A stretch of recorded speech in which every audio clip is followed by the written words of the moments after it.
Hello friends, welcome to my sweety சமையல். இன்றைக்கி நம்ம சமையல் பீர்க்கங்காய் வச்சு தான் ஒரு சைடிஷ் பார்க்க போகிறோம். இது டேஸ்ட் ரொம்ப அருமையாக இருக்கும். ஒரு முறை இந்த மாதிரி செஞ்சு பாருங்கள். எல்லா வித சாதத்துக்குமே டேஸ்ட் ரொம்ப அருமையாக இருக்கும்.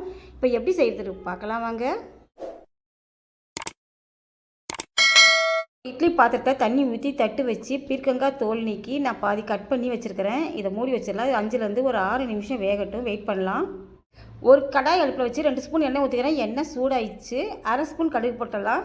1/2 ஸ்பூன் சீரகம் போட்டலாம். 3 பச்சை மிளகாய் நீட்டாக கட் பண்ணி வச்சுக்கிறேன், அதையும் போட்டலாம். ஒரு மினிமம் சைஸ் வெங்காயம் பொடிசாக கட் பண்ணிக்கிறேன், அதையும் போட்டலாம். 1/2 ஸ்பூன் சால்ட்டு போட்டலாம். ஒரு கொத்து கருவேப்பிலை போட்டலாம். இப்போ இது எல்லாம் எண்ணெயிலே நல்லா வதங்கட்டும். இப்போது 7 நிமிஷம் ஆயிடுச்சு, திறந்து பார்க்கலாம். பீர்க்கங்காய் நல்லா வெந்துருச்சு. இப்போ இதை எடுத்து வச்சு ஒன்றும் பாதியமாக கட் பண்ணி எடுத்து வச்சுக்கலாம். வெங்காயம் வதங்கினது போதும். 2 முட்டை உடைச்சி நல்லா மிக்ஸ் பண்ணி வச்சுருக்கிறேன். இப்போ இதை ஊற்றிடலாம். இப்போ நல்லா மிக்ஸ் பண்ணிக்கலாம். முட்டை பொரிஞ்சு பச்சை வாசனை போகிற அளவுக்கு நல்லா வதக்கிக்கலாம். முட்டை பொரிஞ்சு பச்சை வாசனைலாம் போயிடுச்சு. நான் இந்த டைமில் வேக வச்சு கட் பண்ணி வச்சுருக்கிற பீர்க்கங்காவை போட்டலாம். பீர்க்கங்காய் போட்டு ஒரு 2 நிமிஷத்தில் ரெடி ஆகிடும். நம்ம ஏற்கனவே வேக வச்சதுனால ரொம்ப போட்டு எண்ணெயில் போட்டு வதக்கணும்னு அவசியம் கிடையாது. நம்ம ரொம்ப கஷ்டப்பட்டு எண்ணெயில் போட்டு வதக்கி செய்கிறத விட இந்த மாதிரி செஞ்சு பாருங்கள், டேஸ்ட் ரொம்ப அருமையாக இருக்கும். இப்போ பீர்க்கங்காய் பொரியல் ரெடி ஆயிடுச்சு.